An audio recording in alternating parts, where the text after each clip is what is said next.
week ago, Evelyn sat by her window, her legs heavy with silence. They were swollen, stiff, and unresponsive, like anchors tied to her spirit. Simply rising from her chair felt like dragging the weight of forgotten years. Each step was slow, deliberate. Her sleep was fractured, and the dull ache in her limbs lingered like an old sorrow that refused to release its grip. This was not an isolated experience. No, it is something many people beyond 60 carry with them each day, quietly, often without complaint. They learn to live with the discomfort, adapt to the fatigue, and call it aging. But within that resignation lies a silent hope that there might still be something gentle, something honest that can ease the burden. Evelyn's story reminds us of that hope, because just 7 days after making a small change, something so simple, so overlooked, her body responded. Her legs felt lighter, her pain softened, and the stiffness gave way to motion. She slept more deeply, and in the early morning she found herself walking again, not from obligation, but from quiet joy, not from fear of falling, but with trust in her own rhythm. And what changed was not a new prescription, nor a trip to a clinic. It wasn't a machine or a supplement, it was an oil. A small, familiar bottle resting quietly in the back of her kitchen cabinet. A bottle of rosemary oil, an ancient remedy, often forgotten in the modern world of quick fixes and pills, but this was different. No side effects, no waiting lists, no stress. What unfolded over the course of a week felt less like treatment and more like returning to something lost. A connection, a ritual, a breath. This story is not just for Evelyn. It is for anyone whose legs have become strangers. For those who feel the heaviness of time, the pressure of swelling, or the fatigue that makes the ground feel farther away. You are not alone, and you are not powerless. Relief does not always begin in grand gestures. Sometimes it begins with something as small and profound as a drop of oil on your skin. Sometimes healing begins with attention, with listening, with being still enough to feel. In the pages ahead, I will walk with you step by step as we explore how to use this oil, what to expect in the days that follow, and how 3 natural combinations can deepen the experience even further. But first, let us pause. Let us understand where this weight comes from, why the legs after 60 begin to whisper their discomfort. To understand the pain is to meet it with compassion. Evelyn did not wake up one morning with heavy legs. The body rarely shouts first. It speaks softly, slowly. At first, there was just a mild ache behind her knees after walking to the mailbox. A whisper. Then, by evening, she noticed her ankles swelling. Even on days she barely moved. A quiet warning. When she bent to water her plants, her calves cramped. She brushed it off. But these moments accumulated. They grew roots. By the time she turned 72, even rising from her recliner felt like scaling a hill she did not choose to climb. Like many women her age, Evelyn assumed this was simply part of getting older. But that assumption blinded her to the signals her body had been sending for years. Signals that her inner flow, her circulation, had slowed. The vessels that once moved blood with ease had become narrower, stiffer. Blood no longer flowed freely, not down into the legs and not back up toward the heart. Her tissues were deprived of oxygen, of nutrients, of vitality. That is why her legs felt so weak, so heavy, like they were no longer hers. At the same time, fluid began to accumulate. The systems designed to remove excess, her kidneys, her lymph nodes, had become less efficient. And gravity, relentless and patient, drew that fluid to her feet. The swelling wasn't merely cosmetic. It made walking harder. It made balance uncertain. It made sleep restless and uneasy. And as if this were not enough, another quiet shift occurred. Muscle loss. Without regular movement, the muscles in Evelyn's thighs and calves began to fade. Not out of laziness, but from disconnection, from stillness without awareness. and weaker muscles brought more pressure to her joints, and with that, a greater chance of falling. But let us be clear, this was not hopeless. Her body did not require miracles. It simply needed to be met where it was, with support, with consistency, with presence. That support came in the most ordinary of moments.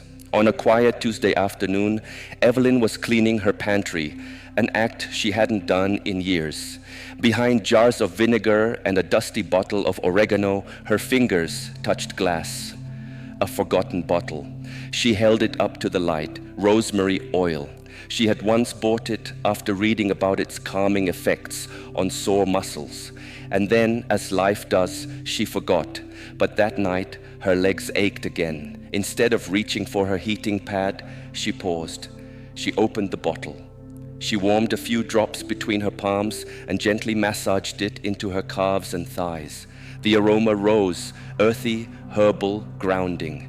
And in that moment, something shifted.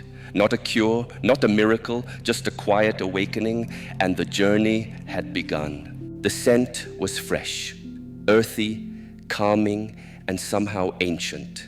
It reminded me of walking through a mountain forest just after the rain, where everything feels alive and at peace. But what Evelyn experienced next was something no aroma alone could explain. Within minutes, she felt a gentle warmth rising beneath her skin.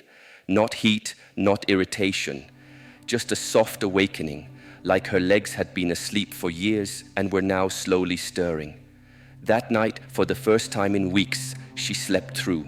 No cramps, no tossing, only rest. You see, rosemary oil may seem like a simple kitchen ingredient, but simplicity does not mean weakness. There is a reason this plant has been honored for generations across cultures by healers who listened not just to symptoms, but to the deeper rhythms of the body.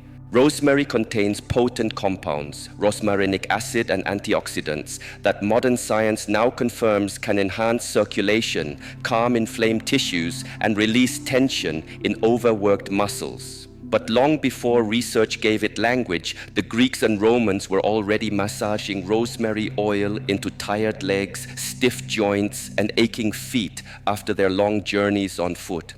What makes rosemary unique is not just what it contains, but how swiftly it speaks to the body. It stimulates peripheral circulation, encouraging blood to return to areas that have grown quiet, the legs, the ankles, the feet, and in doing so, it brings relief, not just from discomfort, but from the sensation of being cut off from your own vitality. And yes, it also reduces inflammation. When we sit too long or stand too long, the body holds fluid in the lower limbs. Swelling follows. Rosemary soothes this process naturally, gently. But perhaps even more important than its chemistry is the experience, the ritual it creates, the scent, the warmth, the act of slowing down. For Evelyn, it began as a massage, but it quickly became something deeper, a return, a reconnection. And if you are wondering how to receive the same shift she felt, it's not just about what she used, but how she used it. Let me guide you. The best time to apply rosemary oil is after a warm shower. In that moment, your skin is open, your pores receptive, your muscles softened by water and warmth. But if a shower is not possible, simply ensure your legs are clean and dry. That too is enough.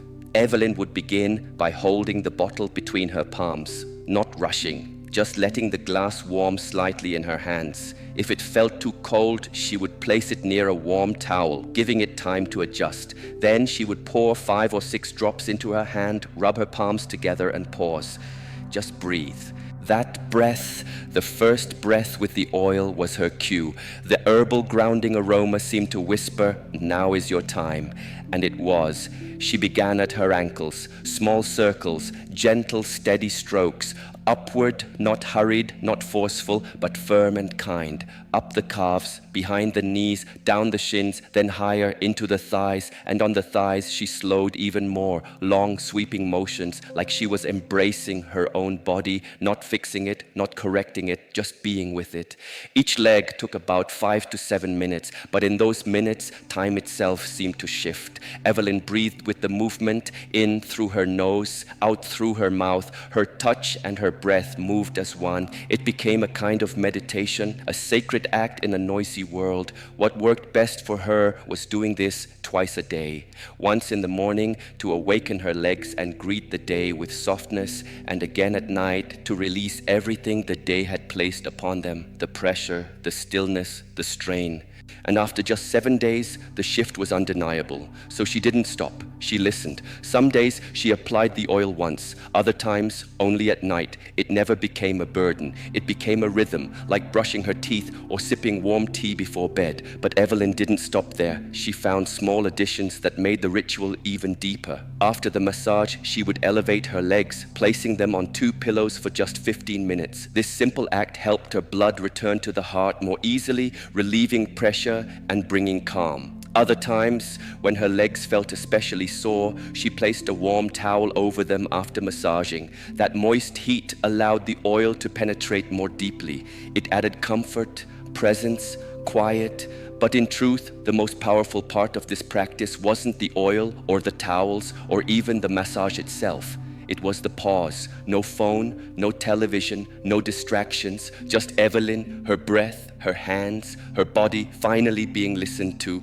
Because sometimes healing begins not with doing more, but with doing less, with being here, fully, in this moment. And that, I believe, is where transformation begins.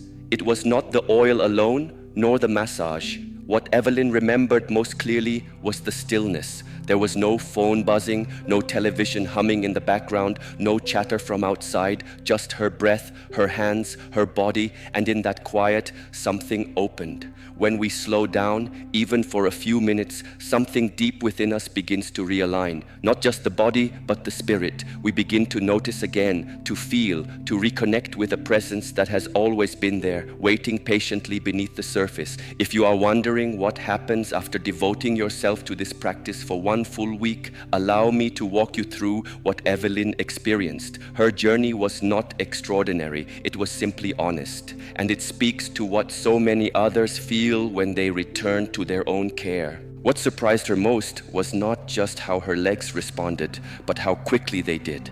By the end of 7 days, the change was undeniable. And though every body is unique, the rhythm Evelyn discovered is one I've seen echoed in many others. The first day was not about relief, it was about arrival. She took the time to sit, to breathe, to touch her legs not out of frustration or judgment, but with care. That alone made her feel lighter, not necessarily in her body yet, but in her heart.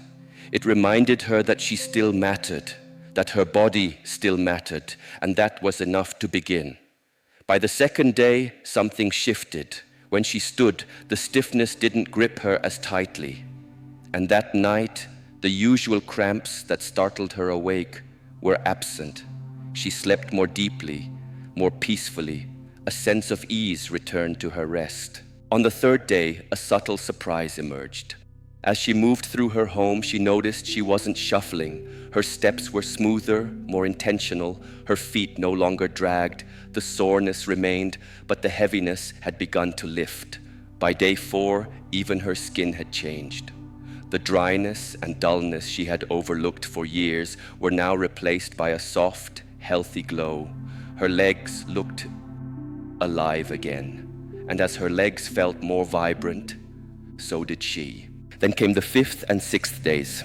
Confidence returned, not as a loud declaration, but as a quiet knowing. She walked taller. She didn't hesitate at curbs or stairs. She climbed without holding onto the railing. Her body felt trustworthy again. And on the 7th day, Evelyn paused. She looked down at her legs, not with criticism, but with gratitude. For the first time in years, they no longer felt like a burden. They felt like a part of her again, capable, connected, alive. This transformation is possible. And while rosemary oil was Evelyn's doorway, it is not the only path. Each of us carries different needs, different stories in our bodies. That's why others may find even greater support through different oils, ones aligned with their particular experiences. Let me introduce a few that I have seen serve others well. For those whose legs bruise easily, who feel tenderness after walking or standing too long, arnica oil may be your ally. Derived from a bright yellow flower long used in traditional European medicine, arnica is known to ease inflammation and soothe overworked muscles. Evelyn's friend, Helen, age 75, works most days at the local farmer's market. She spends hours standing, arranging vegetables, speaking with neighbors. Her knees often ached, especially after long days. When she began using arnica oil, the soreness behind her knees eased within days. It became part of her evening routine, a way to unwind, to release. Now, for those whose deepest challenge is sleep, especially when leg discomfort interferes, lavender oil is a gentle companion. Its fragrance alone has long been used to quiet the mind. But when applied with intention to the legs, lavender does more than relax muscles. It soothes overactive nerves. It slows the breath. It welcomes rest. Many I have guided keep a small bottle by their bedside. For those nights when the body won't settle, when the mind keeps turning, lavender becomes a bridge to stillness. And for those whose concern lies with circulation, heaviness, or visible veins, horse chestnut oil offers its strength. Used across Europe, particularly in Germany, this extract helps to tone blood vessel walls and reduce the pressure that gathers in the lower legs. If your ankles swell by evening, or your legs feel as if they are surrendering under gravity, horse chestnut may be what your body has been quietly asking for. Now, you need not choose only one. Some choose to blend the oils, just a few drops of each, into a gentle carrier like almond or olive oil. Others alternate them day by day, depending on how their legs feel when they wake. There is no single right way, because what matters most is listening. Your body is always speaking, not with words, but with sensation, rhythm, and response. These oils, they are not the answer. They are simply companions, gentle tools that help you hear more clearly. But no oil, no matter how pure or ancient, can carry the entire journey alone. It is only when ritual meets rhythm, when intention meets movement, that true change begins to take root. If you've ever wondered why some people feel results more quickly than others, the answer is not a secret, it is a practice. The oil plays its part, but your daily habits complete the transformation. Evelyn didn't become a new person overnight. She didn't join a gym. She didn't buy expensive supplements or track her meals in a notebook. What she did was much simpler and far more profound. She began to move, but not with urgency, not with punishment. She moved mindfully. Each morning, before the world asked anything of her, she walked her block. 10 quiet minutes, no speed, no goal, just her breath, the morning air, and a rhythm returning to her legs. That gentle motion became like a pump, waking her circulation, inviting blood to return where it had grown still, helping the oil she applied to do its work deeper and longer. Then came small movements, 3 to be exact. At her kitchen counter, she would rise onto her toes and slowly lower back down, strengthening the calves that had quietly weakened over the years.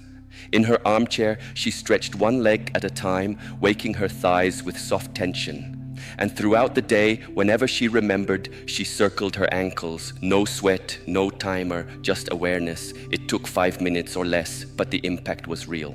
Her meals remained simple, but she invited new allies to the table, foods that support blood flow naturally, garlic, turmeric, and berries. A little less salt in the evenings helped the swelling fade gently. Nothing extreme, just attention. And then there was rest. Each afternoon, Evelyn would pause. She laid back, legs gently elevated on 2 pillows. For 15 minutes, she breathed, not deeply, not deliberately, just present. That moment gave her veins a chance to reset, to recover. At night, she slipped a soft cushion under her ankles, a small gesture, but one that told her body, "You are supported." These weren't grand changes, they were subtle. But like water shaping stone, their quiet repetition made all the difference. Naturally, as more people begin this journey, questions arise, and questions are a good thing. They mean we are paying attention. Let's take a moment to answer some of the most common ones, clearly and gently. The one I hear most often is this: can I still use the oil if I have varicose veins? The answer is yes, but be soft. If your veins are visible or tender, avoid pressure. Do not press or knead. Use slow, upward strokes with light fingers. Let the movement speak of care, not force. After your massage, consider lifting your legs gently, propping them on a pillow or resting them up against a wall. This small act, done with quiet intention, can make a profound difference. It invites the blood to return, lightens the heaviness, and gives your body a moment of deep restoration. Often I'm asked, but what if I'm over 80? Will this still work for me? Yes, absolutely yes. Age does not silence the body's ability to respond. It does not erase your capacity to heal. It may take more time. The signals may be softer, but the response is still there, just beneath the surface, waiting for you to listen. I have seen men and women in their late 80s, even early 90s, find strength again, not just in their legs, but in their sense of self. Their balance improved, their steps steadied, and something else returned, something even more important than strength, a sense of connection, a sense of trust in their body. Others ask, is this only for women? Not at all. Circulation, stiffness, loss of muscle, these do not discriminate. They visit both men and women alike. In fact, many older men who had never considered massage before shared with me how surprised they were. Not only by the physical ease it brought, but by the emotional shift, a quiet softening, a reminder that care is not weakness, it is wisdom. Then comes the question, how long should I keep using the oil? There is no exact rule. Begin with 7 days, enough time to meet your body again, to notice, to listen, and after that, continue as it feels right. Some continue daily, others shift to a few times a week. For many, it becomes a nightly ritual, not a task, but a return. The answer lies in your own experience. Your body will whisper, it always does. And finally, what if I don't feel anything right away? Then pause, breathe, and stay consistent. If your legs have been calling for help for years, they may not let go of tension in just a few days. The knots of pain, the stories stored in your muscles, they unravel slowly. But that doesn't mean nothing is happening. Even the smallest shifts, less swelling, deeper sleep, easier steps are signs. They are the body's quiet way of saying, yes, I feel you, keep going. And now, before we close, there is something else I want to offer you, not as advice, but as a reminder, something too many forget. Your legs have carried you. They have taken you through joy and loss, through early mornings and long nights, through days of celebration and days when simply standing was an act of courage.